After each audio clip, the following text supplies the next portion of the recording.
Alright, good morning guys. I don't know how to start this video, so we're just gonna get right into it.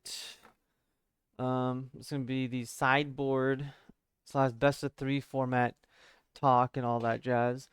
So, the very first thing I want to say about best of threes and sideboards is I guess I'll address like the most recent comment I got with hey, I don't know how this is gonna feel. Like, number one, I think it's gonna be better for competitiveness of like, playing a best of three than playing a best of one, which is true. Playing a best of three gets you closer to deciding who the actual winner of the game will be and allowing you to build your deck one way and tweak it for like game one, but then depending on the matchup, swap it out for um whatever you're gonna go for right afterwards, like whatever matchup you're playing into, you can pretty much swap your cards in like Ultron and other stuff. I've got all the colors here in front of us, all these five beautiful colors we've got. So we're going through them. Um, but the comment also regarded that, oh, I don't know how I feel about it because the game might become, certain colors are gonna have a lot more greater sideboard options or flexibility, while other colors will kind of fall to the side where they don't have as many cards to kind of like attack every single deck out there. And I do think that they're going to be like, for example, you're playing a super blocker heavy deck. There are options out there, and I actually forgot to put one card in there, but pretty much it's going to come down to okay, Ultron's in the game. Now we have a blocker deck. What are we going to do against that? Well, you're probably going to have to take out some of those blockers since you might not need that many against an Ultron deck or a Wing deck, for example, and put in something else, right? You're gonna have to put in something else. Or I've already just kind of discussed this in my other white videos, but if you go down here to this white ain't dead yet baby deck, right? The thing about this deck is you can counter Ultron and all you gotta do is slam in 2 HP pilots into your deck. As soon as you do that, all the HP of your like level 4 blocker or your 4 HP blockers go to 6, which means Ultron cannot one-shot you anymore, and so you're going to be a lot stronger against Wing. And Wing already lost to things like Freedom Gundam beforehand, and it's going to get harder.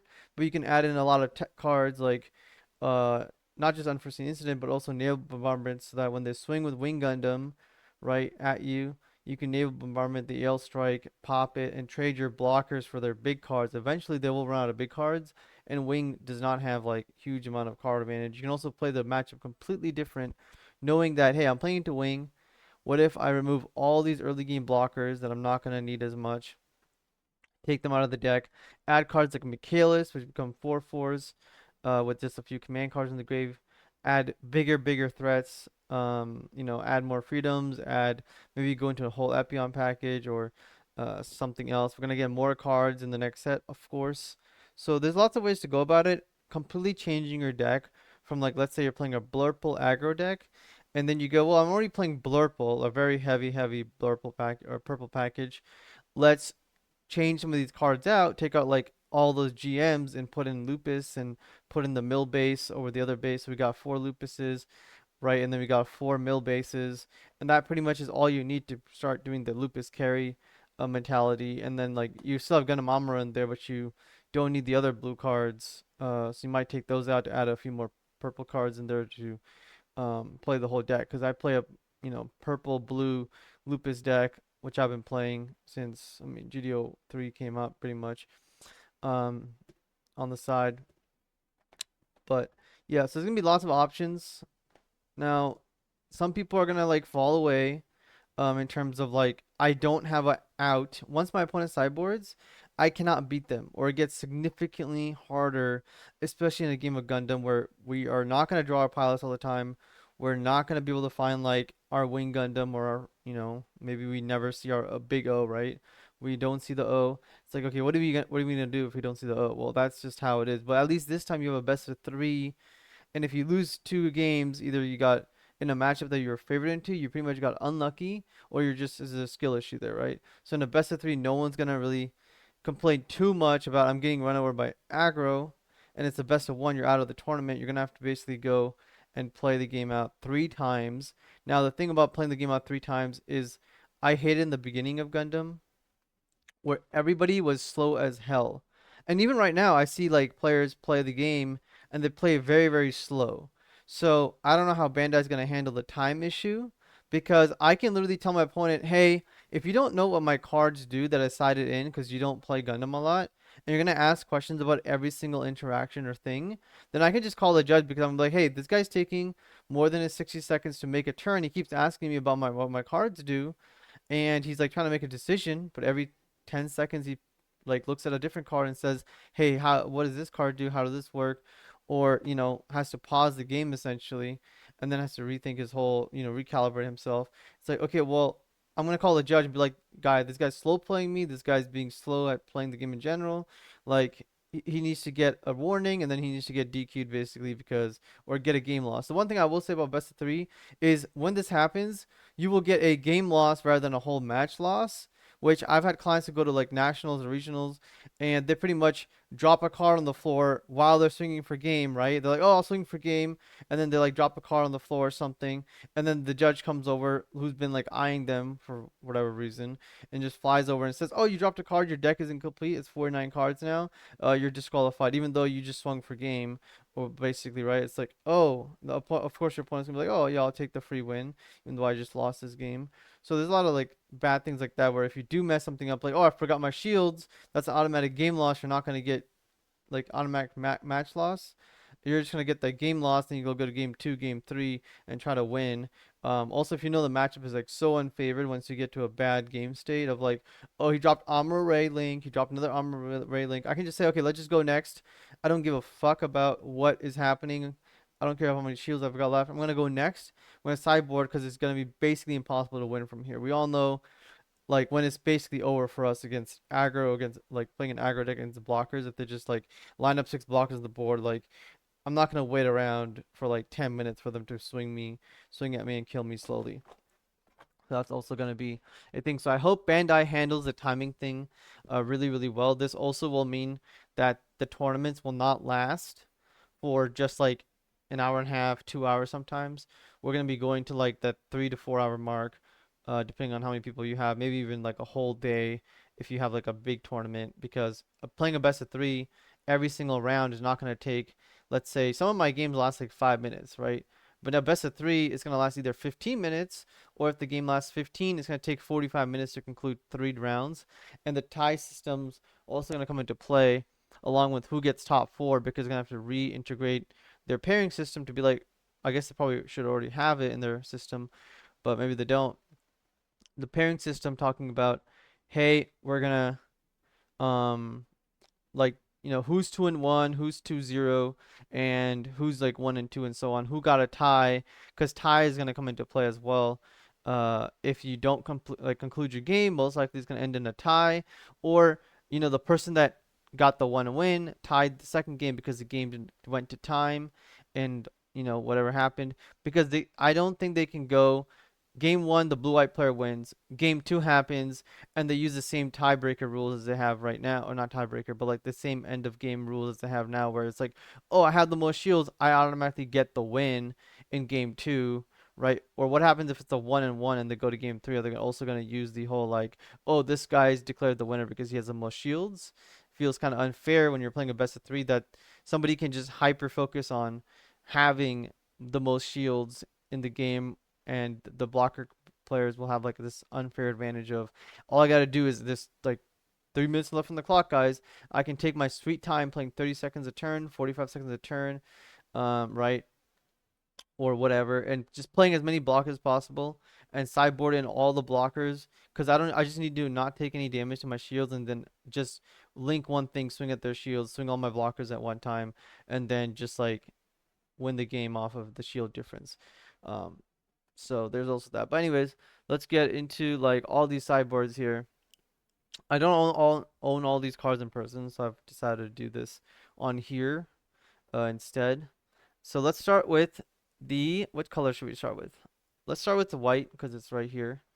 So white. Okay, I was gonna do like my top 5 cards just so I wouldn't get into every single thing, but I decided you guys like my long form videos, so I'll kind of talk about all of these things that I kind of like went through all the cards. Not super super deep like, oh, I need to put all this card in here for sure, but a lot of them that I thought were worth mentioning. or could see play, right? So let's start with Demi Trainer because you guys are probably wondering why is this card in here? Why is this a sideboard option? You know, who the hell plays Demi Trainer? Well, the main reason why we play Demi Trainer here is because when we're playing into Amuro Gundam, right, or Atherin Zala, or Lock On, for example, and they want to swing into our Lifrith because it's our best blocker, and they can stop all their GMs and kill like 2 GMs in a row. Well, the problem is we go turn 3, play Lifrith, and then our opponent's turn, they go Amare Link, and they kill our Lifrith, right? That pretty much is what happens. In this case, if we get to that same step where we go Lifter, they're gonna go Amare. We have no space, no timing of when to play a different card, right? Maybe we did overflowing the turn earlier on the same turn. But with Demi Trainer, we can have Demi Trainer set up on the board, so when they do Amare Link and they do rest our Lifrith or just play an Amare on a unit and rest our Lifrith, well, all of a sudden the Demi Trainer can block whatever's trying to kill our Lifrith and gain a card advantage, and killing a good unit. So Demi Trainer basically acts as a negate attack to negate one single hit. If they're gonna go Amare, rest the Lifrith, swing into your 6 HP base, now the Demi Trainer is active on the board to negate that one attack, and now all their GMs can't kill the base, right? They can't kill the base, then they're not gonna attack the Lifrith. So it's basically just what does Amare want to attack into, and doesn't matter what he does, I'll just block with the Demi Trainer. And basically, yes, I go down a Demi Trainer, but we don't really lose the game because we run out of cards against aggro always. We usually lose the game because they killed us before we could play all of our cards. So Demi Trainer is just going to be that one more card out of your hand that can affect the game. And if you're playing against, like, let's say tokens come back with like Sharzaku's, Demi Trainer can still kill a 3/1 token, right? We've all been in that position with that 3/1 Sharzaku 2 token. It's just swinging at us over and over again, or we don't have a good way to deal with it. We gotta make awkward decisions. Well, now Demi Trainer can basically block it out and take it out. So if you do play into 1 year war, Demi Trainer will be like a great option because its only weakness is that your opponent plays a lot of burn. But if they're not playing burn at all, then Demi Trainer or any 1 HP unit in the game can actually be a completely viable card, essentially. Okay. Um, Next up, we got Carta's Gray's Ritter here. This card is a very interesting card. I do really like this card. I'm getting alt arts in the mail soon, so you know, just like my Mafty cards, I got all the alts. I know that it's gonna be like it was gonna be a good card, and then the card went up like twice the price when I uploaded my deck tech videos and all that. You know, I had Mafty made. A lot of people thought Mafty was dead. It isn't. Just like this card right here. This card is crazy for like it's just a 5/4 beat stick. Okay, now there's other games in like Yu-Gi-Oh or Magic where a big beat stick that has a negative side effect, like oh your opponent gets first strike, or if your opponent attacks into me, like I lose all my attack power or something weird like this, right? Or I take one hit, I die. But these cards are really, really strong because this guy can take out a base in one hit. This guy can trade into a Gundam on your own turn. You can play this card, leave it up, let them play their Gundam Amuro Link, right? And like let's say they want to swing into, I don't know, they're gonna swing it. They're gonna rest this guy, swing into a Lifrith, or rest the Lifrith, swing into it, kill it. Well, the next one, Gray's Ritter just goes in and swings and kills Gundam. Also into the red decks, all the Kshatriya and all these like big red cards that have a lot like limited HP. This guy one shot. So it's a really really good card that establishes a board early on and then says, I have a unit here. If you do not kill it somehow, if you ever decide to swing with Kshatriya or Banshee mode on the clapback, I will kill your dude.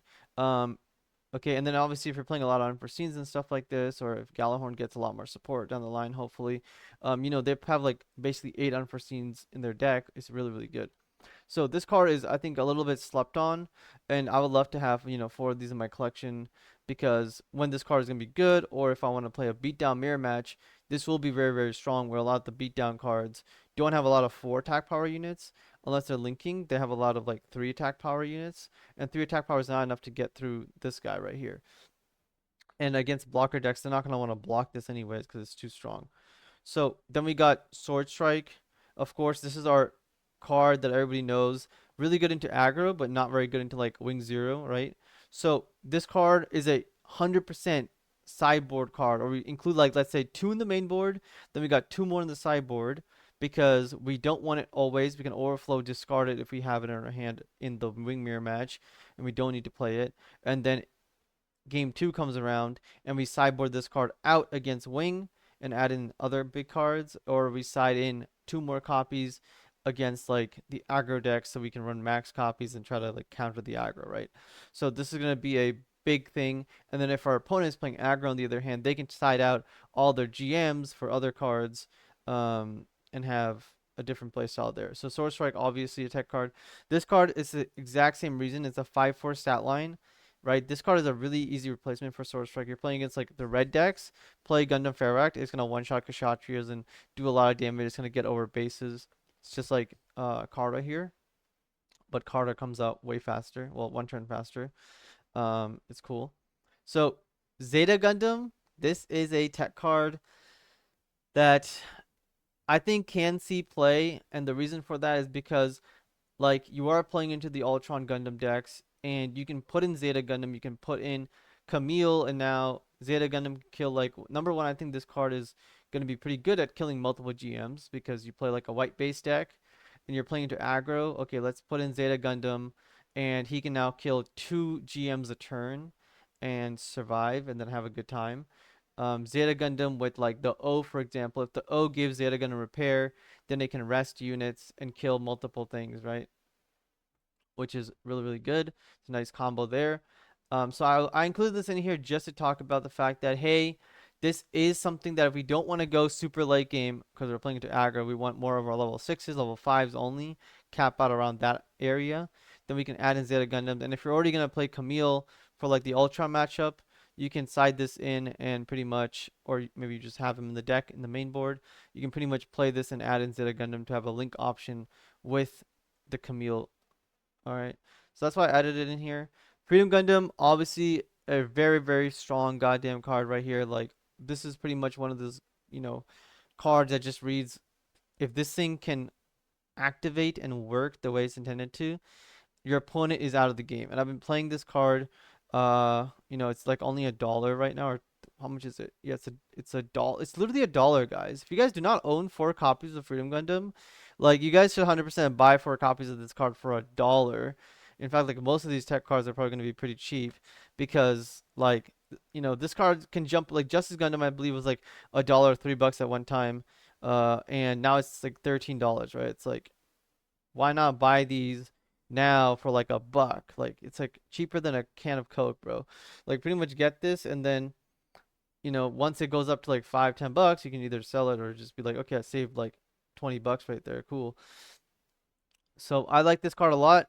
I've been playtesting it in the O deck and other decks. It's really good even in like decks against red, right? Red can no longer link up Q-Belly and swing into your shields and deal suppression. They have to kill the Freedom Gundam and swing into it. And a lot of these red-blue decks don't have a lot of units in there, which means the Freedom Gundam just gets to stand there and say, yeah, you're gonna have to crash a guy into me, and that's great. I love it, right? All your suppression is turned off. So I pretty much use Freedom Gundam as if it's a base, and like so I run less bases in my deck. But if I wanted to run like let's say I run 4 bases, I'm like I want to play more bases, but I at the same time like don't have as many bases. Like Freedom Gundam can act as a base completely. And if you are gonna run less bases than 4, for example, like I only run like 2 Kusanagis or like, 2 whatever base you want, 2 Argamas and so on.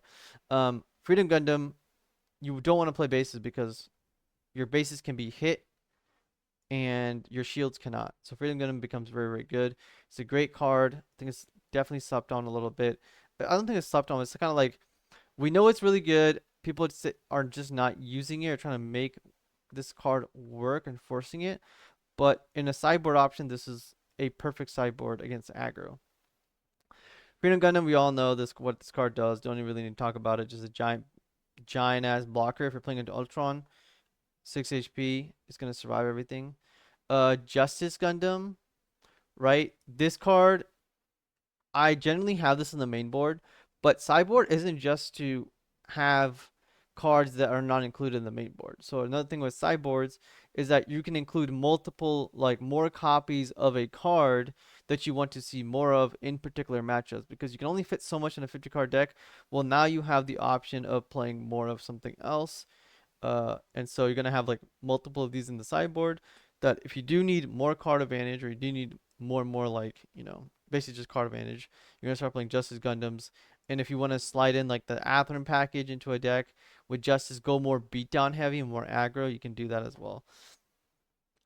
Naval Bombardment is a card that I really really enjoy. Like Unforeseen, we all know what Unforeseen does. It's a really good card, but Unforeseen is really good into like when you're playing against big guy versus big guy. Okay, everybody's playing big units in this matchup, like Wing or the O and stuff, Unicorn. Then we need Unforeseen so that they swing their big guy into us and we can Unforeseen them and survive while their big guy dies. Naval Bombardment, on the other hand, though, is a great option for blocker decks, Academy or anything that you might be playing, and it's gonna turn all of your small guys into like giant hitters and basically kill their Gundams, have them swing the O into like, they want to swing the O into like a Lifrith, you block with your Ale Strike and you nail bombardment and then you kill the O. They want to swing into the Ale Strike, right, with Unicorn or something. You can now destroy it with nail bombardment. It's really really good. So I really like this card. I've ran 4 copies of this in decks. It does come up a lot. It's really, really good. If you guys don't believe me, Holly TCG also played a bunch of these when he was in going to regionals and stuff as well. So it's a really, really good card. You guys should definitely 100% at some point put 4 copies of it in your blocker deck. Just get to get a really good feel of how this card works. And this is one of the best counters against Amuro Ray and his Gundam. Like they want to go Amuro Ray Gundam, sure, buddy. I'm gonna go nail bombardment. I'm gonna trade 2 for 2 immediately, and you're not gonna gain that huge momentum swing that you thought you were going to. Um, then we got Argama and Archangel. These are just good against Wing, and Archangel is good against like you want to get some pressure in or go beat down at some point. Archangel's really good if you're playing against aggro. You can also use Archangel to like blur play. You can use Archangel to swing and then restand your blockers so you can block more, especially if you're gonna play Freedom Gundam and stuff like that. Then we got a new sign. This is a cool tech card if you want to have your bases returned to your hand, or you need to really, really dig in a specific matchup where you're like, hey, I don't need any of my early game blockers in my deck in this matchup. Like I'm playing against Ultron, I can play a new sign, discard my Lifford, discard my Zowarts, and draw into my bigger, better stuff, basically, right? Or if you're playing a very heavy pilot deck, and overflowing affection draws you to discard one, right? But if you are really need to dig for something and you don't want to play Show Resolve, or for example, this is basically the white Show Resolve, and if you do not have the option of um playing blue for Show Resolve, you can play a new sign, play this card. Yes, you're not going to get a +1 card advantage, but when you're trying to dig for that pilot link for game or something very particular to out, like, their Banshee mode turn is coming up and you really need a Witch in the Bride or you really need a base right now, a new sign is going to help you get there really, really fast. And that's why I put it in here because it's an important card that is seeing some play right now in mostly purple. But this card allows you to dig deeper than overflowing affection, and that's pretty much what it's used for. Dig an extra card deep and find out what you like, find what you need to find, basically. Kusanagi base. This is basically another base, right? It takes up your base slot. If you're playing to aggro, run Kusanagi. You're playing into tokens, run Kusanagi. If they have breach, run Argama, and so on. So Soletta Mercury. One thing I want to comment about Kusanagi here actually is do not worry that this thing has only 4 HP. Most of the time, bases will get killed in one hit anyways. So whether they have 5 or 6 attack or 7 attack doesn't matter. Kusanagi is blocking one swing, and all the bases are getting taken out like as optimally as possible, which is going to be basically just getting swung at into once with a linked unit. And Kusanagi is no exception. Now, if your opponent is playing a lot of Rozelles, again, don't worry about this getting killed by one hit. At that point, you can make the decision to run a 5 HP base or 5 HP base instead. But Kusanagi still bounces one of those Rozelles back to their hand. Now they gotta replay it. Ultimately, you know, it's a great option into bouncing Rozelles. It really does slow them down quite a bit, especially if you go. They play two Rozelles. You go Rick Diaz, Kusanagi, bounce the second Rozelle. Now, if you want to swing with that Rozelle you have, I'm gonna block it with Rick Diaz, kill it, and you gotta dump out your hand again, just for me to now play my bigger blockers or ail strikes and armor railings and stuff. So I like Kusanagi a lot. It's very, very good at controlling tempo. Soleta Mercury and Soleta Mercury, a 2 HP pilot, excellent, and her ability is very unique, and she's always going to be my second best pilot in the game until they introduce maybe the second Soleta or a bunch of other cards that we haven't seen yet. So very good card here. Kigali, right? What to say about Kigali? This card is just there because you can turn your freedom into a blocker or any of these into a blocker if you really wanted to. And that's kind of it. There's no other reason I have Kigali in here, but I thought I would include it just to say, hey, if you wanted to run more blockers, but you're running cards like Gundam Ferract, well, now you can turn it into a blocker, right? You can turn Justice Gundam is the main one into a 6/6 blocker is pretty good, and it can up your pilot count, so you can pretty much just get it from the shield area as a +1, and if you don't need it, you can always overflowing affection or a new sign discard it away. But it's a good option there. If you're running 8 pilots, I highly suggest you up that number to 9, and these are like this could be your ninth pilot that just works differently. Sometimes you need a pilot just to get over that base or a unit and survive the hit on, right?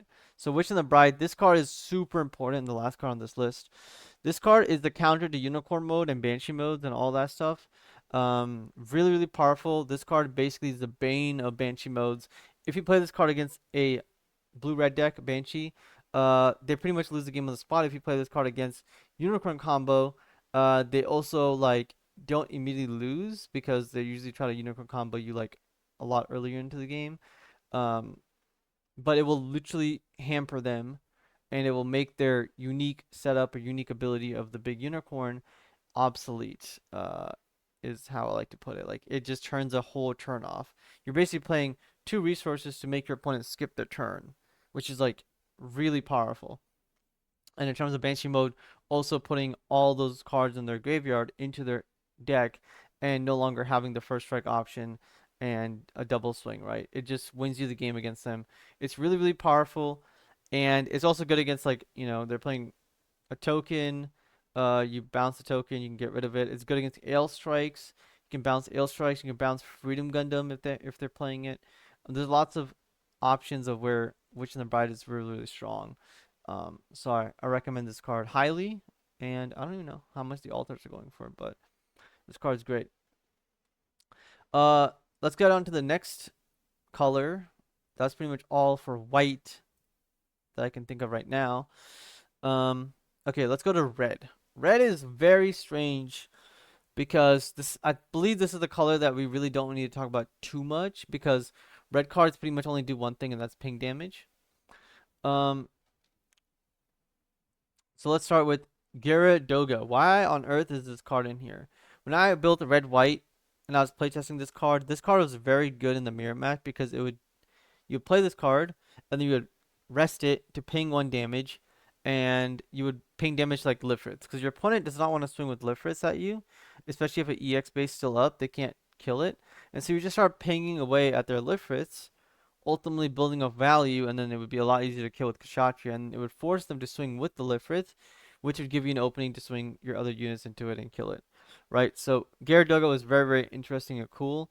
We definitely liked it. It's also a 4/2, which means if you do swing at your opponent, it will kill a Lifrith, which is excellent. If you do swing at your opponent, it will take out the EX base. So it's very threatening. And in a red deck in particular, having units with 4 or 5 attack power is very important, or not very important, but it is definitely something that you want to look at because unlike other decks where it's like, oh, I have 4 attack power. What does that mean? It doesn't really mean too much outside of like who can I kill. But in red decks, that number 4 is a way of swing into a Sinanju link, deal 4 to it, and now I can finish it off with close combat or a Kshatriya link, or not Kshatriya link, but a close combat or Banshee mode and something else. So the number 4 represents damage, right? And in a red deck, we can have effect damage combo with it to take something out that is quite big. And that's where red is really, really strong because even your unit's damage adds up in taking out bigger threats. Sayla's light type gun cannon against very good card against token decks. If they're playing heavy tokens, you would add more of these in. If they're playing Corsica bases, you would add like a couple of these copies in. It's also a good beater. So if you are running a few of these 3-4 stat line units that I love, you know, the 2 cost 3-4 stat line units that are like amazing in this game, you can transform your deck into a beatdown deck and then just start swinging your opponent's shields, playing a lot of dudes, basically, almost like your opponent played GMs. We play 2 cost units with twice the amount of stats. All right, not exactly, but you get my point. So we play these cards and we start like kind of combating them in terms of how much like durability we have, and their GMs kind of fall over and die. Sugai's Gelgoog, this is a excellent card for tech reasons. If you are playing into Wing Gundam and all these like big units, same thing with Aegis Gundam right here, right? You can just play this card out, and it's a unit plus a close combat, okay? Which is great. Also, if you use this like in terms of like macro base, you play Sugai's Gelgoog, you ping something for 2, and then next turn you can just swing into it and deal 3. So this represents a total of 5 damage for 4, which is pretty good. You just have to swing into something on the next turn, right? So it takes some time, but ignoring that, this thing will come in, deal 2 damage. It's really, really good if you play clan or are used to playing clan. You know when you top deck this or you play it, the 2 damage is very, very useful. And if you want to combo it with Aegis Gundam, right? The Link and Ale Strike or something, they want to survive, you play Link Aegis Gundam, and you play the Sugai's Galgug, you deal 5 and you kill their Ale Strike. Um, it's cool. So Aegis Gundam, same thing, very, very strong into the wing matchups in particular. Is also really good into 6 HP and 5 HP because you're playing red, your opponent's playing red. They have Kshatriyas. You can swing Aegis Gundam, deal 3, and then ping it off with your own Kshatriya link or with a close combat battle aces and so on. So very slept on card. Um, I believe his name is Justin. You guys know Justin plays this in his Justice deck, top 4 from Nats, and his previous regional run, I believe, getting 3rd place as well. So here's our next card. What is it? Vertigo. Vertigo is pretty cool. You know, shout out to Talking Cards with Garrett. He talked about this card on his video at the start of GDO 3, talking about like his top 5 cards, I believe it was, that he finds are most interesting. This card is really, really useful. This card can first strike a unicorn mode.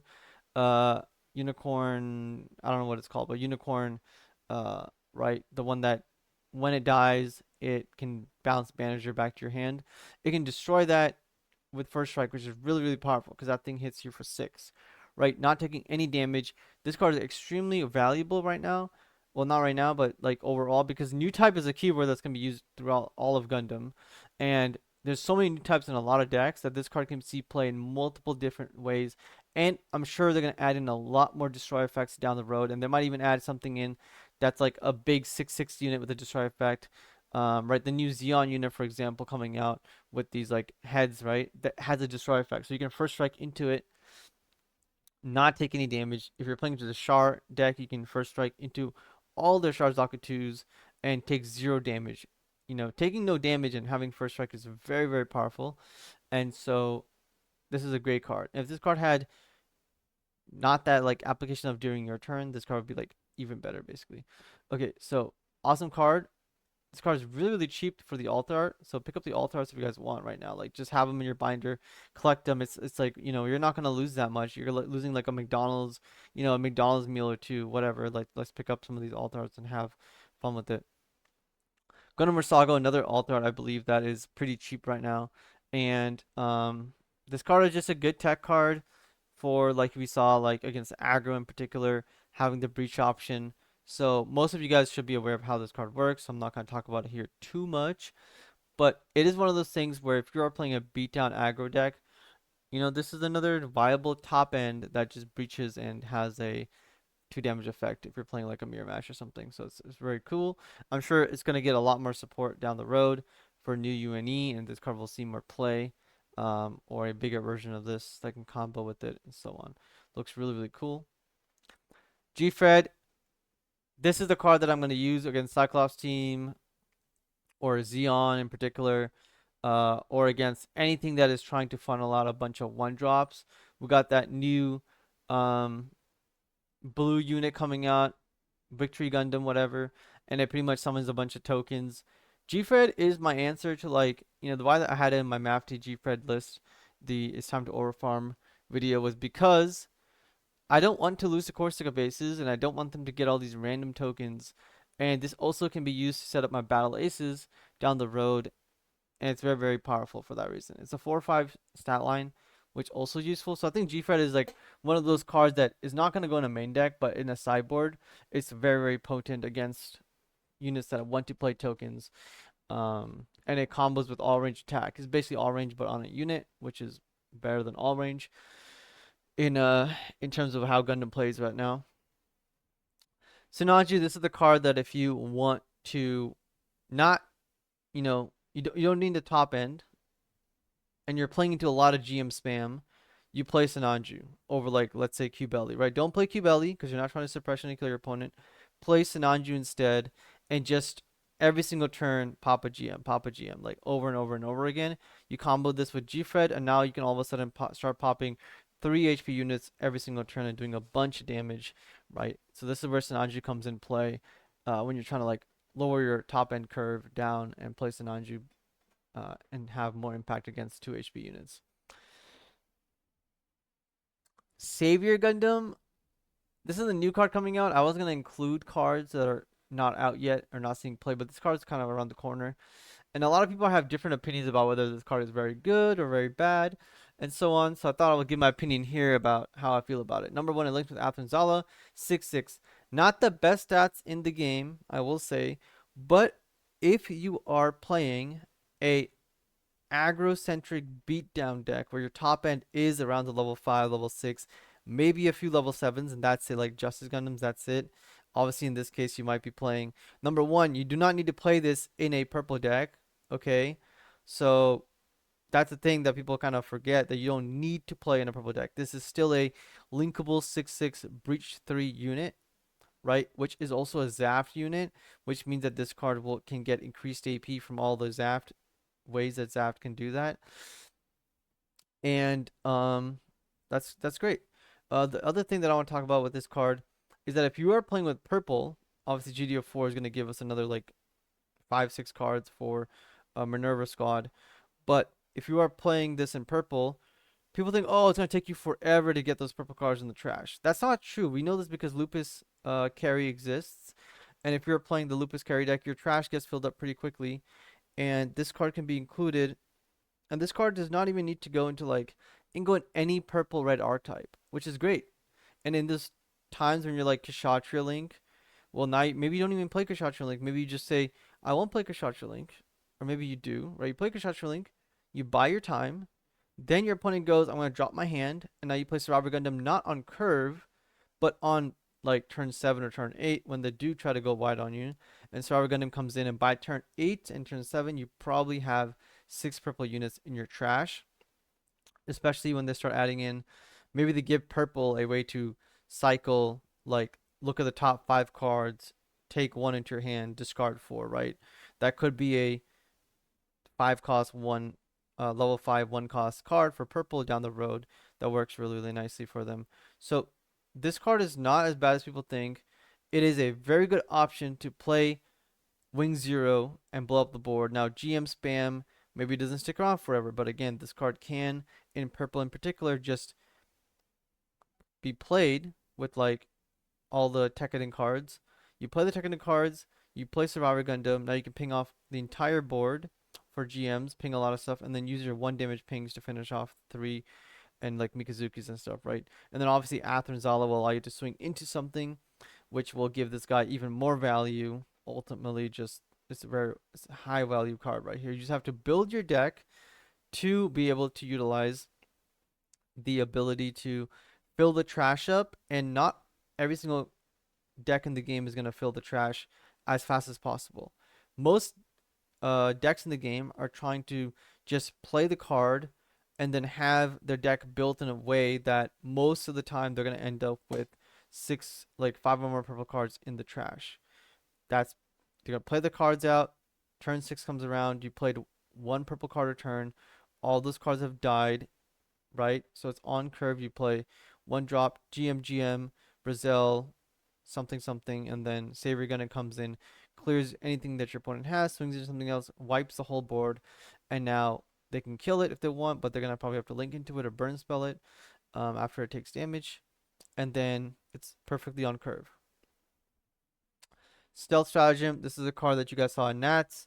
I don't like this card too much, but if you are playing into a 20 GM deck, for example, or 16, 18 GMs, you can decide this in over like battle aces or something and just be like, no, I need my hand to have as many burn spells as possible. I'm gonna up my count, and now GMs are gonna have a lot harder of a time, because you're basically are trading this card for one card for the exact same cost. So basically trading GM for GM. It's almost like a link GM imaginary is going out there and blowing their GM up, right? So good card for that. You're gonna see it in the sideboard for sure because your opponent does play a lot of GMs. You can pop it. Human Karma, another interesting choice if you are playing more very controlled like matchups. Like you play a Baby Kshatriya out, you're not going to attack with it, your opponent goes playing a Rizal. You can now use Human Karma and destroy their Rizal, for example, right? So one card for something else, and you can keep your 3/4 stat line alive against Rizals and these bigger static units. And as we get more cards, I'm sure we're going to see some cards like, I think in purple or red, we're seeing cards that have 5 attack power but only 3 HP. So Human Karma is going to see more value. Of course, this card is also good if you are running like Sananju, Qbelly, and stuff like this. Big level 8 G-Quux. Well, you can play G-Quux, ping something for 3, rest G-Quux, and you can ping anything that's level 8 or lower for 3 damage, which is really cool. It also works with Sugai's Gelgoog. If you play Sugai's Gelgoog, deal 3/2 and Ale Strike, use Human Karma, rest Sugai's Gelgoog, ping 3 damage to your opponent. Ale Strike, you can ping it off of one go. And one thing I want to say about this card is people think, oh, you're going to rest your own unit. It's a negative. Guys, it's an action card. You are resting your own unit in your opponent's end of turn, which basically means your unit was never rested because your opponent cannot attack into it. Like, that's how you use this card. You play a card, you pass, then your opponent's like, oh, I don't want to do anything, so I'll pass. All of a sudden, you go action step at the end of your turn, rest my unit, deal 3, my unit restands. Basically, my unit never rested in the first place. So just a deal 3 damage card. For clan in particular, that one looks a lot stronger. Is a unique card where once we get more clan supports, this is going to be a strong card that's going to allow our first strikes to attack into a standing unit and finish it off. It's going to allow us to clear the board and maintain it because clan could get more first strikes. You could get something, you know, with breach or more unique cards. I think clan will get more unique cards because red and green is, and plus a beatdown deck. It's gonna have some interesting options, and this card should see some play in sideboards, especially when they start introducing cards like, let's say, G-Fred's on the board, and G-Fred is a level 4 card all of a sudden, has less stats, but it has a really strong ability. Well, this card will make it, be in our favor. For example, like this, Gyaradoga, we can't swing into it because it's not rested. We don't have Amaraze in our client deck. All of a sudden, we need to swing into it. That one looks a lot stronger. It's going to be useful.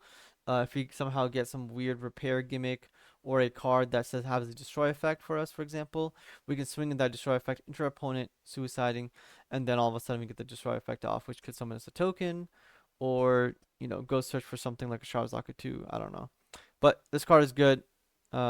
Keeping it in the sideboard slot down the line. Not right now, but down the line it is going to be stronger. I wish this thing didn't just say level 4 or lower as attack target because it is a command card, but being able to swing your 3/4 red Gundam into something early on is where it can be really useful, like into a blocker, for example.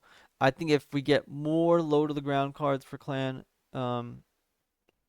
this will fit into the deck perfectly fine, especially if you go like more mono red, where we're gonna take red and take a different color than green. Then we can't run Bridge Crew and cards like that, so we're gonna run this card instead. Okay, Desert Tiger. Very simply, it's Unforeseen Incident, but it's Naval Bombardment for Zaft, so we run it. Cool card. That's pretty much all I gotta say about this. Is surprise your opponent, take them out, You want to swing at a base, they think, oh, it's only going to swing for 2. It swings for 5 all of a sudden, or 3 goes to 6. It's cool. Get around blockers like that. All range attack here. Great card against tokens. This is 100% going to be in my sideboard. Always. And my main board also probably. Because I want to make sure that I win against tokens. If there's going to be, more and more tokens are going to come out. They're going to be pretty strong. Kill both these guys in one swing. Perfect. Uh, and against purple as well, right? Because purple hurts itself. Orange attack was not good in GDO2 because there was not as much pinging. Adapt was not around. And now that people are pinging themselves on purpose a lot, orange attack can actually just be a 1-for-1 trade into a unit. Pretty much what it's used for. And then ping other things off.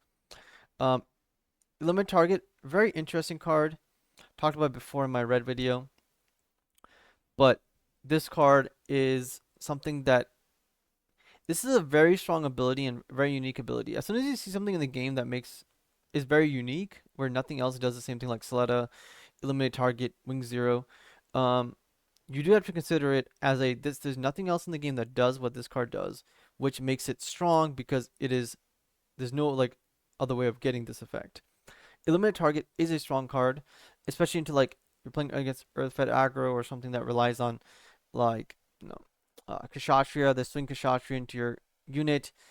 You can eliminate target, kill the pilot, and all of a sudden they're no longer doing 7 damage, they're doing only 5.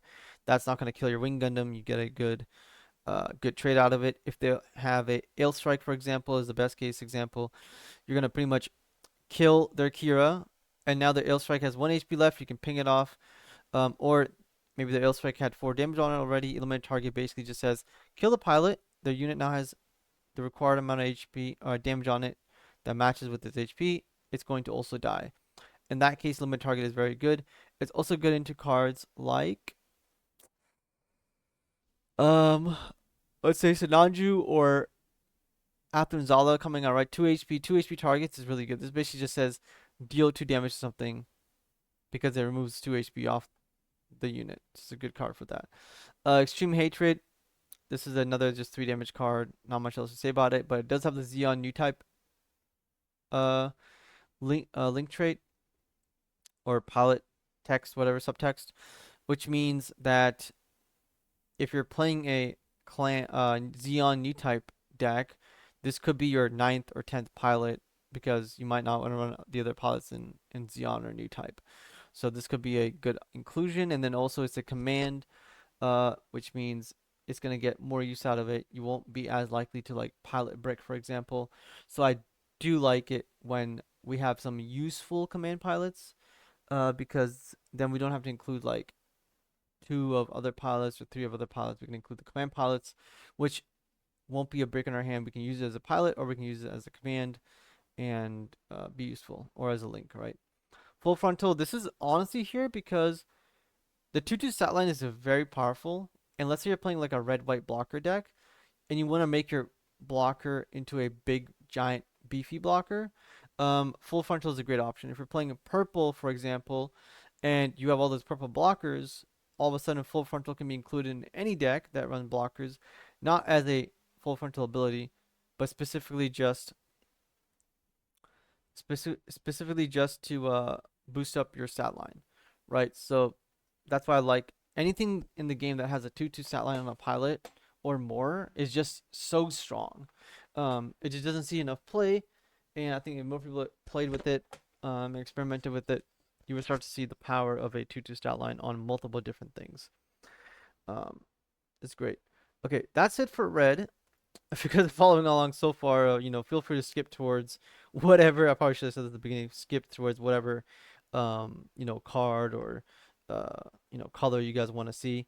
Make sure you guys like and comment in the video, and definitely drop your comments if I miss a card, or if you guys liked what I had to say or brought up a specific card in particular.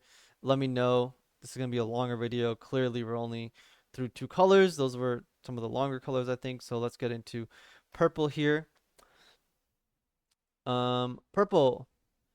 We have all these unique cards. This is actually the coolest. Not, I guess not the coolest, but basically purple is just like, it's just Decisive Last Resort. Awesome card, and this thing should see more play. If there was an alt art version of this card in particular, man, I would love to have 4 copies of it. We don't have it. It does look really nice in person anyway. It's a little bit dark and dull, but that's okay. It goes with the theme, I guess. And I'm sure down the road we are gonna get an Decisive Last Resort alt art, whether through a new type or through a R plus or an SP even, will be very, very cool to have. This card is a very powerful card. I think it's gonna be a mainstay in purple for a long time, down like at least for another year. And the best thing about this card, other than just popping anything you want for 1 card, killing a Wing Zero link, or in the future we're gonna get more powerful links, is that it has the burst ability of dealing 2 damage to a level 3 or less, which means you can side this into the aggro matchups and play so many burst cards. It's ridiculous. Like so many burst cards. Like if you're playing a red purple deck where you just go 4 close like this, dude, there's so many cards. 4 close combats, 4 battle aces, 4 improved technique, 4 decisive last resort, 4 local determination. Like, man, you're playing so many cards that just ping your opponent when they hit your shields. It's very, very likely, and you're gonna start picking off their cards and then eventually going into your bigger stuff, or maybe you play even some copies of giant killing here, but don't really do that. But anyways, decisive last resort, amazing card, really, really strong. Not seeing enough play, but this is a great sideboard card when you are playing into like the wing decks and the O decks. I love playing this against. Oh, they go Unicorn Link. I go, okay, cool. Just decides last resort, pop it. And they go, oh my god. They play the O, you pop it. I think it really hard counters um, the O deck in particular because of how slow it is and how much it lets you like build up, and then they don't want to swing into you. They're trying to be careful, and all of a sudden you hit them with decisive last resort, their unit's gonna die. Laughter, honestly, just for high maneuver. It's versatile and going in different decks. That ping, so cool. Nothing much to say about this. Giant Killing is a new card. I'm not a huge fan of this card. I'm gonna be honest with you guys. Um, Now there is a lot of different options and a lot of decks that can take this. For example, like all the decks that reduce AP in white. But in particular, once we get more support of the purple archetypes like Tewaz and uh Tebaz and what's the other color? Other Tewaz and Vagan, right? Vagan, Vagan have AP reductions in them, and I'm sure we're gonna get to see more archetypes that have AP reduction in purple in particular, and that's where giant killing can become a lot stronger. AUG as well has the ability to reduce AP by a lot, where giant killing just becomes way stronger in that in particular, with things that can reduce your AP from like 8 to 0, right? So giant killing is very strong in that case. But I don't think this card is super, super strong. I think your deck has to be very well built to handle this card. Otherwise, there's cards that exist like this in Magic the Gathering and other card games. They just don't see play because the cost is too high and the targets you're trying to kill, you can find other ways to kill them in the first place. So you don't really need to do this whole combo. And if you are spending 2 cards with Giant Killing and Unforeseen Incident to kill a Wing Gundam Zero, for example, or Wing Gundam, like it's still 2 cards for 2 cards at the end of the day, and you need those 2 cards together to even make this work, which is not very suiting. But if your deck has minus APs all over the place, kind of like Academy does, then you can play this card as a sideboard option of like, I'm playing 1 or 2 of these and I'm gonna play it, and if it comes up, it comes up. If not, it's okay, right? So it's perfectly fine for that. Fiddle Strike, you're seeing a lot of decks that I forecasted was gonna happen. They're not running a lot of Fiddle Strikes, but this is a card that they can side out of the deck in particular matchups to side in cards like decides last resorts into all those big scary decks, scary units in the first place, and then it replaces this while Fail Strike is good against cards like Rizal and all those like early game blockers and stuff a lot more. Isaribi. Again, if you're doing a lot of ping damage yourself and you want to go big kill wing Gundams, this is a good card to make sure that your small guys can swing into their opponent's shields. They're not going to block with the Lifrits. Or 2, you're playing into like wing zeros and stuff, and you make your guys hit so hard that you can get up to like huge amounts of like 12 attack power all of a sudden. You can kill anything in the game if you stack all these attack buffs together. This card is kind of broken. I'm gonna be honest. It's got a multiple different tags on there: Vagon, Civilian, and X Rounder. And this also tells me that Unicorn Banisher Links is like Civilian, I believe. And so if you start seeing Civilian in purple, we're gonna start seeing purple blue be like the unicorn color. So that might be a hint there. We're also seeing Civilian in the new card coming out as well. So we're gonna see some more Civilian options in white as well. But Civilian might be one of those like all 5 color combinations. X Rounder as well, so this is searchable off of the other purple Vagon card. But this card is really, really strong. Obviously, you need a Vagon pilot in your deck to use it. But I just want to mention here how strong and unique this card is. If you are playing Vagon, you've definitely seen this card. If you guys do not see Vagon being played, you guys probably don't even know that this card kind of exists. This is like a kind of broken card in terms of like how much power it has. It's really, really strong. So go play Vagon. It's a pretty strong deck into aggro in particular. As soon as it gets more support, which uh, it's gonna go crazy. The Vampire Boy who's sitting there, he's getting an adult version apparently. So we're gonna see more Vagon support shortly. I'm very excited for that. CB base into aggro, cool. Don't need to talk about it too much. Look at Determination is going to be a card that is really, really good, but this is a card that you need to build around, guys. Okay, you need to mill your deck as fast as possible so this card becomes online significantly quicker, unlike the previous card I talked about, right? Where you're not trying to mill as quick as possible. With Look at Determination, you do want to mill as fast as you can so that this card becomes active basically by turn 4 or 5, right? And this then it hits your shields. This card is active. It will kill Gundams. I've killed so many Gundam Amuros with this card. It's ridiculous.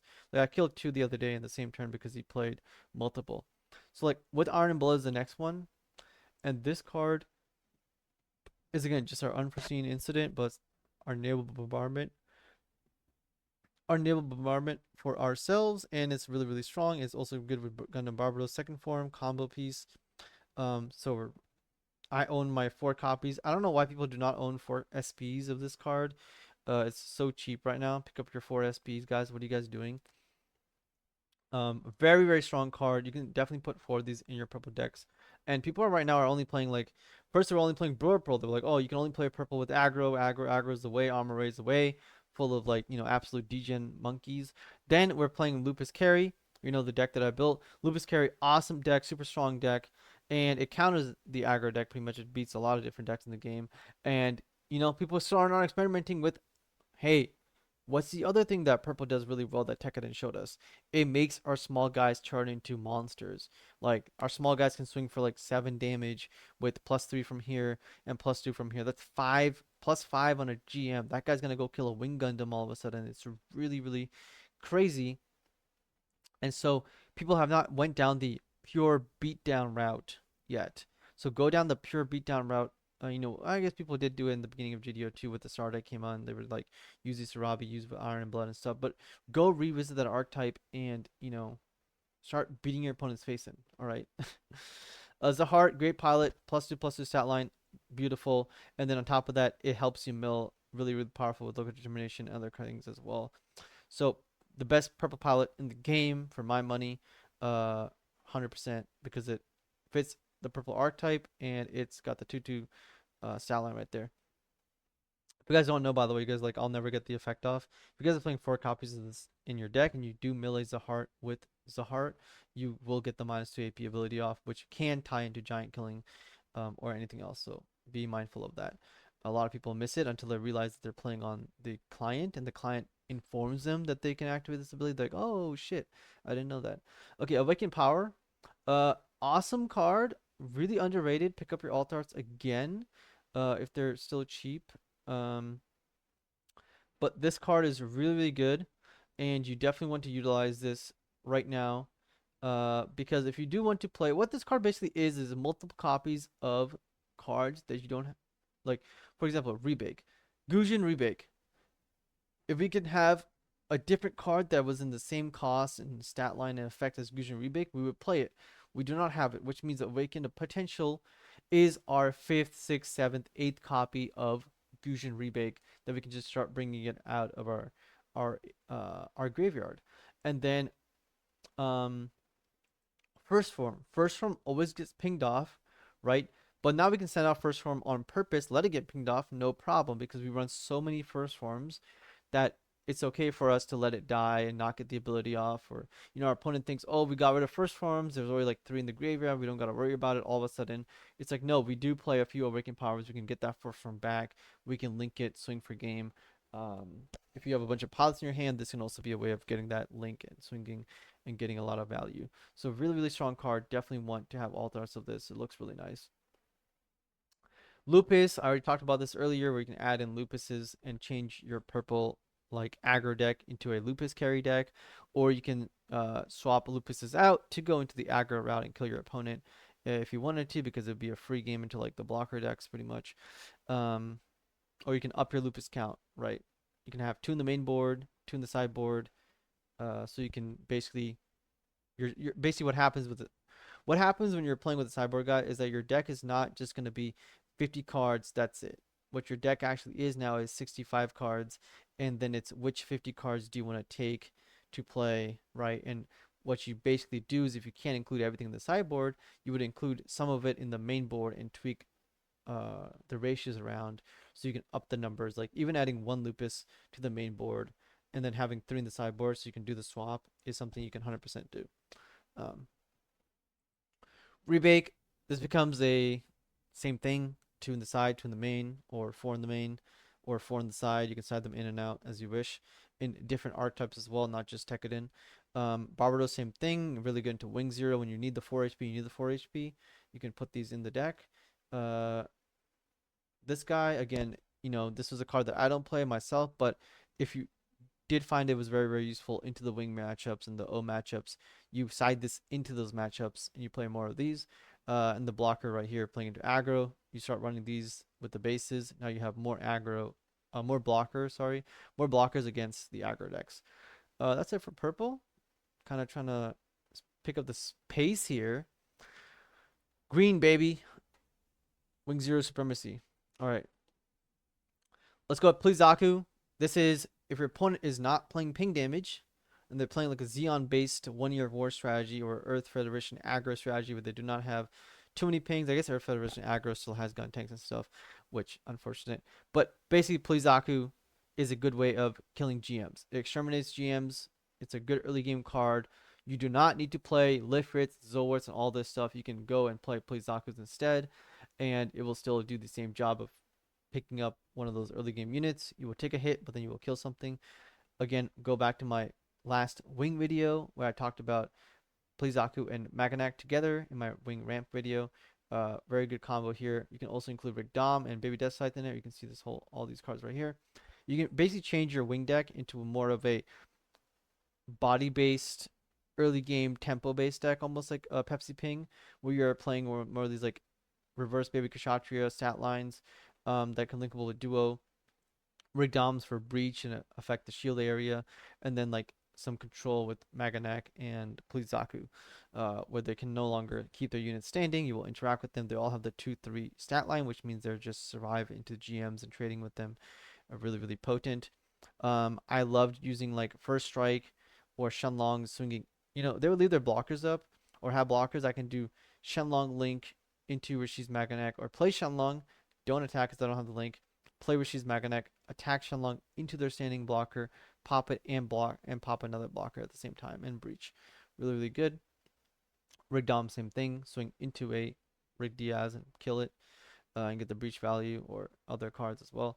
Then we're going to talk about Gaian, right? Gian is a good card where if you're playing Xeon, you sideboard these in or out, depending on if you're playing against a blocker matchup or not. And it just gives you so much value against Zolwarts and things like that. Especially if people start putting in one cost blockers, like I was mentioning earlier. Gian gets more value. Striker packs, same thing. Pop striker packs. I'm sure we'll get more blocker tokens in the future, but maybe they're playing Justice Gundam and striker packs. Gian gets a lot of value there for sure. Shenlong, anti-blocker tech. This card is amazing. It's like insane how good it is. Gundam Death Scythe, Ultron, Wing Gundam Zero. All these cards are pretty much like the wing cards are very unique in the sense that they all have these very unique abilities, or abilities that are trying to do one thing, right? That's what they do. Wing Zero blows up 5 or less guys. Ultron blocker attack. Death Scythe is like anti white white decks where they cannot, if Giant Killing becomes a very strong card, being seen play a lot of, then Gundam Death Scythe and Dual Link, you can't reduce my AP, you can't Giant Killing me, you gotta trade something into me, and now you can sit there with all your like command cards in your hand and not be able to play the game, basically. So Death Scythe is super super strong. A lot of the players that played Wing are coming back to it, probably because they're bored of playing Kira, Slop, and whatnot, but also because they think that the value of Death Scythe is so good that it might be time to come back to it. I don't leave home without Death Scythe. It makes a lot of the other Wing players be like, oh shit, you're playing Death Scythe? Oh my god, you just gained so much value by killing my unit. I can't do anything about him. I can't unforeseen you. And if they try to swing their Wing Gundam at me, I can unforeseen them. And basically, yeah, I can unforeseen you. You can't unforeseen me. That's kind of broken. So Death Scythe, awesome card. Also Ramp, right? Ramp is powerful. Uh, Big Death Scythe, allow your units to swing into their units. This is also really, really good. And then it links with Duo, which is also cool. Having another big beat 677 is strong. Sheng Wu Fei Bridge Crew. Sheng Wu Fei obviously just a pilot card and goes to Breach cards. Bridge Crew is another interesting card where instead of playing the Death Scythe or Bridge Crew in general, where you have a lot of Breach cards on the board, a lot of cards that have repair or have some sort of effect when they swing into units, Bridge Crew can really help you win those games where your opponent's trying to go wide on you. You don't have another Wing Zero, but now you can do Bridge Crew, have Wing Zero swing into something and kill it. If they have a standing big level 8 unicorn with a Manager link and you have a Wing Gundam link, you can go. Actually, you can't do Bridge Crew in that case, but if they don't have the link on it or they have the O with no link, you can Bridge Crew, swing Wing Gundam with high maneuver into their unit. They cannot block it. They lose the O or whatever other card they have, right? So this card is a very, very good card. This is a Green's Identity, right? Is one of these. And people might think, oh, you're playing this card, you're going -1. But this card can be added to your hand from the burst ability. And that means you got a +1. It's a free card. And so you can play it and get the free value off of it as well. Cool. That's green. Not much to say about green. Green doesn't really have a lot of support right now, in general. So I'm sure in the next couple sets we'll get a lot more green Xeon support, Wing support, and Academy as well. And hopefully a new green archetype shows up in the future. Um, let's go to blue. We finally reached the final one. And how many cards are on here? Not too many. Cool. Okay, this is one of the smaller ones. Hopefully you guys are enjoying this video. Again, just, go ahead and like, comment, subscribe, guys. All of you guys are not subscribed to my channel. I want you guys go down, check if you guys are subscribed right now, and then hit that button. Okay, I want to be looking at how many subscriptions I get off of this video. Get me to 1,000 as fast as possible, guys. Help me out. I've been putting out a lot of these long form videos, investing a lot of time into YouTube, and then coaching a lot of you guys to go do really, really well at your tournaments. If you guys are new to this video, have not checked out my content before, I'm a coach for 40K, and I've got all these testimonials here of my clients doing really, really well, whether it's at their locals, new type challenge, just getting a lot better at the game in general, or it's like, doing really, really well at, like, Chile regionals, got 7 and 2. His buddy also playing a wing deck, the same one, went second place at the Chile regional. So there you go. Like, my clients do reach the highest levels. I've got a client who signed up, who's buddies with the top 4 national player and so on. So I've got different clients from all different areas, whether they're a professional Yu-Gi-Oh player, whether they're brand new to Gundam, whether they are you know an old school Magic the Gathering player who is coming to Gundam, whether you're confused about something, whether you just want help trying to win your very first tournament, and all that stuff. Message me on Discord. Coach Wing Zero is my Discord name. I'll drop it in the description as well. You can go grab it and message me for coaching. I'm a full-time coach. People think I do this just because I'm like trying to get money or something, which is true, but unlike other people, I don't have a 9 to 5 like job. My job is to coach individuals and have them perform in trading card games and other competitive games like Warhammer 40K, League of Legends. And so my full-time job is to coach for the last 10 years. So I'm an expert in coaching, essentially, not in like one thing or another, right? So I didn't go to nationals. I didn't win a world championship for Yu-Gi-Oh or something else like crazy like that. But my clients do really, really well because I coach them. So I'm a coach if you want to get really good at trading card games and understand why you're doing it, what you're doing it. I've been doing it since I was 6 years old. You're gonna learn a lot of unique things from me, and I don't just teach you something of like you should do this. I don't just tell you what to do. I also teach you why you're doing it and break it down completely for you. You guys can look through these, pause the video or go through it slowly. These testimonials here and just read through some of these. They're for different games sometimes, but also they're just really really nice. Like Paul right here, I always come back to Paul saying he basically was a long-term Yu-Gi-Oh player, played different card games, and you can read what he has to say right here. It's really, really, really, really good. Same thing with physics, awesome stuff. And then we got other games as well, up at the top there. And we're gonna be getting more. We just got, Kenny got coaching with me, did really, really well. And then we got Bird here, and there's other clients. We go down to my accomplishments. We're gonna see like went undefeated. Pale right here got second place with my Academy wing deck essentially, right? Academy Ultron anti-blocker deck went undefeated, and then we got like again win a box right here. We got seventh place at a huge tournament, winning all these cards and winning a box from I forwarded this, but on Jinx we go up here. Yardboard got just a single session of coaching, and got second place. Went all the way to the finals with deck tweaks. He's playing aggro, but he understood that okay, I'm playing aggro.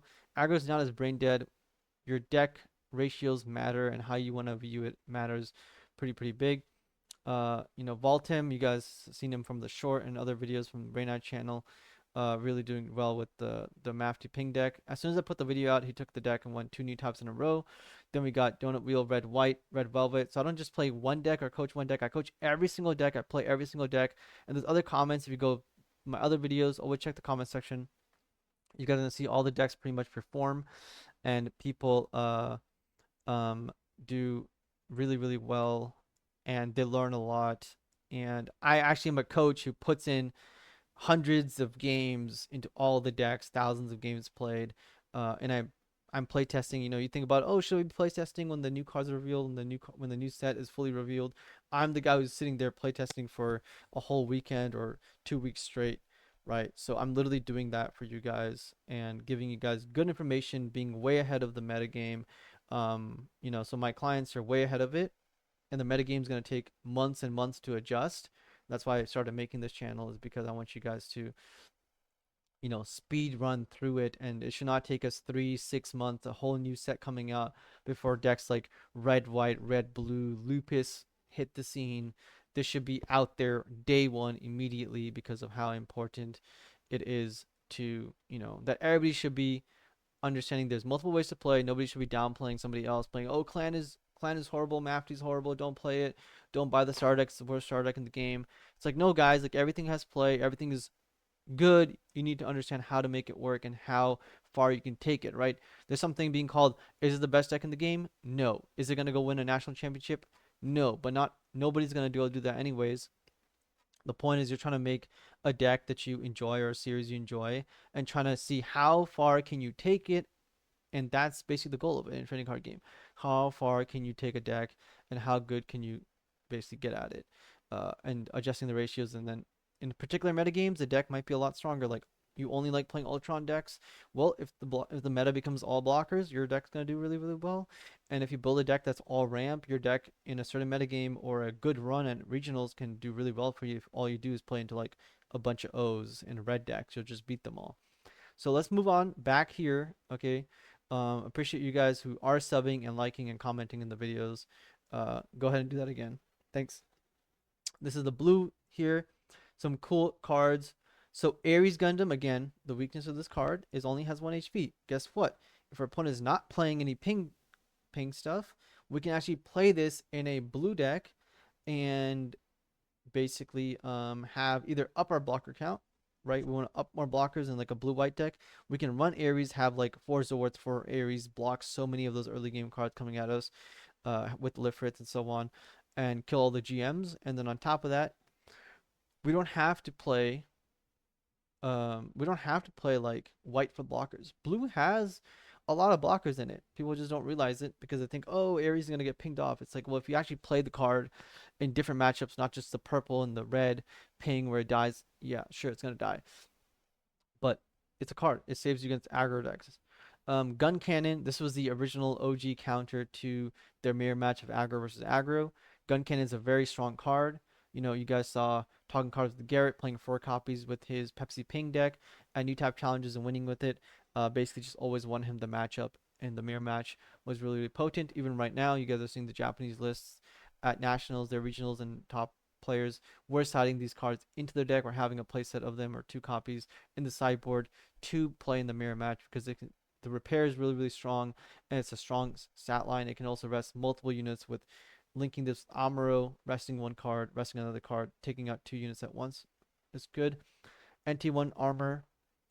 If you're running the Mackenzie, Christina McKenzie, she can link with this. It's good in a beatdown deck. It's also good against aggro in particular because it can rest units. And if they want to destroy it, it's going to rest something, which is also cool. If they have a striker pack, all of a sudden it can rest the striker pack token that came out of Shields and or Rick Diaz and you know, make you go for game or whatever you want to do with it. It's a cool tech card. It's a 2/3 stat line, so it can eat up GMs, which is what we want. Tall Geese. This is a kind of a slept on card. I really think Zex, guys. Zex is a pilot. You guys, everybody should go build a Zex based Oz deck, or just put the a Zex Tall Geese package into Academy or other things, which we'll be talking about Academy in a future video. Just play with these cards. Try them out. Tall Geese. This Tall Geese is a 5/5 stat line, just like Bibi Kshatriya, and it taps units every single turn. Like you're gonna be eating something, drawing a card, then attacking, tapping units, and your other units can eat it and gain a bunch of value off of this. So it's really, really nice. The 5/5 stat line is a damn good stat line, and it's kind of slept on. There's a reason why the alt art for this card is also like, you know, super, super expensive. Obviously being the art, but also this card is a good card and it's not seeing a lot of play. Anything with a 3/4 stat line is a good card, especially with a unique ability or a permanent ability like this where you can rest units 24/7. Raider Gundam. These are the cards right here. The CPU Pilot is one of the most underrated packages in the game, and I have a deck that I've been playing recently that includes a bunch of these. It's a mono blue deck actually. And so Raider Gundam, right? You guys saw this in the Japanese list. People are kind of sleeping on this card. Just play this into the ping heavy decks like purple especially because they don't have like big burn spells. But play into purple because they're gonna be forced to ping Raider Gundam with Mikazuki's and stuff, and then you'll be drawing more and more cards. And like I just played this yesterday against my buddy 2 times, and I drew 4 cards because I had Raider Guns on the board. Only Raider Gun, I had 2 Raider Guns on the board, and he had to find a way to get rid of them. So he had to ping one, battle aces it, and he had to ping the other one and kill it because he's like, man, they're gonna start swinging at my shields or eating up my guys. Like I can't just let them stay on the board. They're 4/4 stats. Like I don't have a way to deal with them, and they're gonna kill me. So Raider Gundam is a very good card, and the pilot, right? It rests blockers. Why is that important? It basically is an armor array into blocker decks, and you can link this armor array their blockers and kill them. You're playing into a red-white deck in particular, rest their blocker, kill it, and they're gonna be thinking, okay, well, number one, I ping this card and you draw a card, right? Or number two, I ping it. I use 2 cards to ping this out, and you still draw a card. That's fine. Or 3, I have to link something or trade something else into it, which I don't really want to do, right? You don't want to lose this card. This also swings for 6, which is hits pretty hard. So the Raider Gundam is really, really good. Draws you cards. It's quite healthy. They're gonna have to actually hit it. This is one again. We're going to look at the stat line. Level 5, 3 cost, right? Perfect. 4/4. It's a 4/4, not a 5/4. Which sure, it's not a 5/4, but its ability is actually powerful. Same thing with Forbidden Gundam and Calamity Gundam. That these are all going to be useful. And I believe there's another one coming out as well in the next set. Might be wrong, but there might be another card coming out that says like it can't be dealt damage, I believe, in your opponent's turn or at all from command cards. So yeah, Forbidden Gundam again, blocker. It doesn't take damage from 2 or less units. Can be good into like GMs and token decks. Calamity Gundam this card as well. Its AP is a reduced. It deals 2 damage back. If you're playing into Kira decks and they start doing all these like heavy AP stuff, like if they want to Ale Strike swing into us, they can't reduce our AP and survive, right? It'll be we're gonna be a 5/6. 5/6 is very unique actually. We're playing this. They want a Kira. They have to attack. They have to activate the Kira ability, I believe. They just get 2 damage pinged onto their Ale Strike immediately. Then they lose their Ale Strike, or you ping 2 damage onto it. The next turn you can, kill it with something small or whatnot. Like it's just really, really good. Siege Ploy. This was the original tech card into the aggro matchups back in GDO1 at the very beginning. You would run Siege Ploys in your aggro deck, so when you were playing the aggro mirror, you could Siege Ploy their units if they went for shields. It would disrupt if they had game or not. You could play from your hand. It was also like our 5th and 6th and 7th copies of our Armor Arrays. You just Armor Array, rest all their blockers, and continue to swing for game basically. This way you don't have to use your Armor Array as a put on a unit and rest their units. You can save Armoros for links, and you can use Siege Ploys instead. So it's a very good card. I'm playing this. If you guys have not tried Siege Ploy, slide some of those into your deck right now. Try it out. See how it feels, especially in a blue deck. You guys will like it. I am playing this in my O deck as well because O cannot always rest cards, but now I have a Siege Ploy in there. I can rest it, and that's another option for me. Nihil Argama is just a base. You guys know what this does. Just good tech into aggro if you guys want it to be. White base is really good into like red decks in particular because now you can just start summoning a 3/3 body over and over and over again, or a 2/2 body, and applying a lot of pressure.